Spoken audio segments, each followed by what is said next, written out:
सबसे पहले तो आप सबको मेरी तरफ से जय देव, नमस्कार, आदाब, सत श्री अकाल। जैसे कि आप सबको पता है कि हमारे डोडा डिस्ट्रिक्ट में या अगर रामबन डिस्ट्रिक्ट की बात करें, किसवा डिस्ट्रिक्ट की बात करें, यहाँ बड़े बड़े मेगा प्रोजेक्ट्स यहाँ लगे हुए हैं। लेकिन दुख की बात यह है कि हमारे लोकल बच्चों को यहाँ कहीं ना कहीं तवज्जो नहीं दी जा रही है और बाहर के बच्चे यहाँ लग रहे हैं। लेकिन हमें बाहर वालों से कोई दिक्कत नहीं है, लेकिन लोकल बच्चा इतना काबिल है कि यहाँ लग सकता है, लेकिन लोकल पॉलिटिक्स की वजह से यहाँ बच्चा प्रॉपर तरीके से नहीं लगता है। और मैं अगर यहाँ बच्चा नहीं लग रहा है तो इसकी वजह से एक ही चीज़ को मैं मानता हूँ कि इसका रीज़न वो ये है कि हमारी लोकल लीडरशिप है वो बिल्कुल भी प्रॉपर तरीके से काम नहीं कर रही है। क्योंकि हम देखते हैं कि लीडर का काम बेसिकली होता है कि लोगों के बीच में रहना, सुबह शाम दिन रात, ताकि लोगों की जो मुश्किलात होती है उसको देखना। लेकिन मैं देखता हूँ डिस्ट्रिक्ट डोडा के अंदर जो लीडर्स हैं वो किसी मौके पर बाहर आते हैं। जैसे आपको पता है कि इस टाइम इलेक्शन आने वाले हैं, तो अब लीडर्स बाहर आने के लगे, मतलब बाहर आने लगे हैं, या कोई ऐसी किसी ओकेजन पे बाहर आते हैं जहां को लगता है कि पॉपुलरिटी उन लोगों को मिलने लगेगी। तो मैं समझता हूं कि अब हमारी पूरी प्रॉपर टीम जो इस टाइम डोडा डिस्ट्रिक्ट के साथ साथ बाकी डिस्ट्रिक्ट्स में भी एक्टिव है। हम हर जगह एक मुहिम चला रहे हैं कि आप किसी भी ऐसे बंदे को सपोर्ट ना करें जो कि प्रॉपर तरीके से काबिल नहीं है।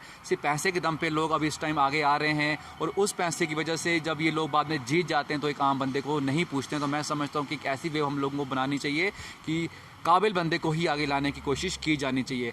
अब मैं एक और बात बताना चाहता हूं कि जैसे अगर डिस्ट्रिक्ट डोडा के अब बात करें, डिलिमिटेशन की अभी रिपोर्ट आ गई है कहीं ना कहीं, तो अभी कुछ कॉन्स्टिट्यूंसीज बनी है और उसी में से एक कॉन्स्टिट्यूंसी में हम भी फॉल करते हैं जिसका नाम है डोडा वेस्ट कॉन्स्टिट्यूंसी। तो मतलब उसमें 4 तहसील फॉल करती हैं। तो एक किस्म की रूरल कॉन्स्टिट्यूंसी इसको हम बोलेंगे क्योंकि इसमें सिटी का कोई भी पार्ट बिल्कुल नहीं है। लेकिन हम देख रहे हैं कि इस टाइम काफ़ी बड़े बड़े जो नामी ग्रामी नेताएं हैं वो हमारे एरिया में एंट्री करने की कोशिश कर रहे हैं। तो वो चाहे किसी पार्टी से है, हम सबको एक मैसेज देना चाहते हैं कि आप लोग बाहर से हमारे एरिया में एंटर करने की कोशिश ना करें, क्योंकि लीडरशिप हर जगह अवेलेबल होती है। अगर आप बात करें असर की, अगर आप बात करें बागवा की, आप बात करें मरमत की, बात करें कासीगढ़ की, हर जगह कोई ना कोई 120 लाख की पॉपुलेशन में क्या एक लीडर इन लोगों को नहीं मिल सकता। तो मैं चाहता हूं कि बाहर के लीडर्स को यहां से एक मैसेज देना चाहता हूं कि हम आपको बाहर वालों को पैराशूट एंट्री हम आपकी एक्सेप्ट नहीं करेंगे। जो प्रॉपर जो हमारे लोकल लोग होंगे हम उनको ही तवज्जो देंगे, फिर हम डिसाइड करेंगे कि इन लोकल्स में सबसे बेस्ट कौन सा, हम उसको सपोर्ट करेंगे और वन साइड वोट जाएगा। ये मैं आपके माध्यम से पक्की बात बोलना चाहता हूँ। और मैं फिर बाद में एक चीज़ और बोलना चाहता हूँ कि यहाँ के जो अपने आपको लीडर बोलते हैं बेसिकली वो लीडर्स हैं ही नहीं, वो बेसिकली बिजनेसमैन लोग हैं जो कि पहले पैसा इन्वेस्ट करते हैं, बाद में उस पैसे को वापस लेने की कोशिश करते हैं। तो मैं समझता हूँ ऐसी चीज़ों को नहीं। और एक और चीज़ मैं आपके माध्यम से बोल दूँ कि आजकल ज़माना बड़ा टेक्नोलॉजी का ज़माना है।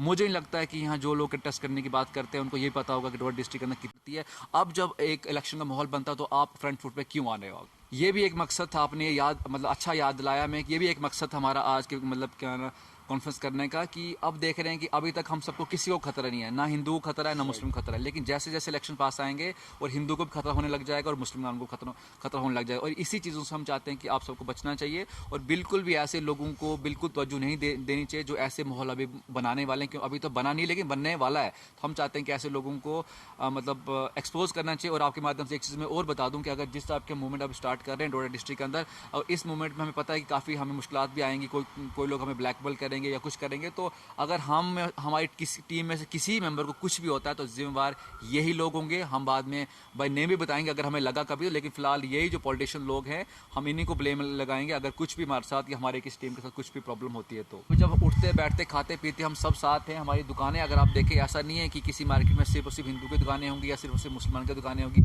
सब दुकानें मिक्स हैं, जिसको जहाँ दुकान मिलती है, जहाँ अपॉर्चुनिटी लगती है। तो फिर इलेक्शन के टाइम ही क्यों ऐसी चीज़ें होंगी। तो हम ये चाहते हैं कि आप वोट दें डेवलपमेंट के बेस पे और कैंडिडेट देख के वोट दें, ना कि आप मतलब मज़हब के वोट पे बिल्कुल नहीं। सिर्फ शक्ति पे आज नहीं, ऐसे बड़े बड़े लीडर्स हैं। अगर जैसे मैं अपनी बात करूं, हम पहले रामबन कॉन्स्टिट्यूंसी के थे, वहाँ भी बाहर के लीडर हमारे पास आए हुए थे।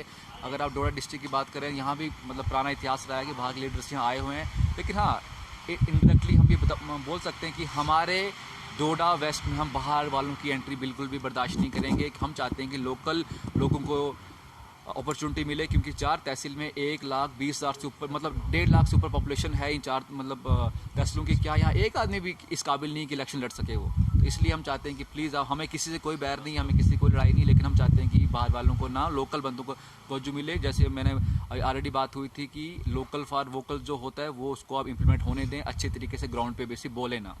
नहीं, हम प्रॉपर तरीके से, मैं अगर अपनी बात करूं, हम तो काफ़ी ज़्यादा सेटिस्फाई हैं, क्योंकि एक टाइम था कि हमारा कॉन्स्टिट्यूंसी रामबन कॉन्स्टिट्यूंसी होती थी, डिस्ट्रिक्ट डोडा होता था, तो हमें 2 एडमिनिस्ट्रेटिव यूनिट के साथ टच में रहना पड़ता, जो एक आम बंदे के लिए बिल्कुल भी जायज़ बात नहीं है, ईजी टास्क नहीं था। अब देश के लोगों को कभी रामबन जाना पड़ता था तो कहीं ना कहीं 1.5 दिन निकल जाता था, तो वो एक बिल्कुल भी अच्छी बात नहीं थी। अब हम समझते हैं कि डिस्ट्रिक्ट डोडा के अंदर ही हम, और डोडा मतलब कॉन्स्टिट्यूंसी भी विद इन डोडा डिस्ट्रिक्ट है, और बाकी काम भी इधर ही होंगे, तो ये हमारे लिए एक वेलकम स्टेप है।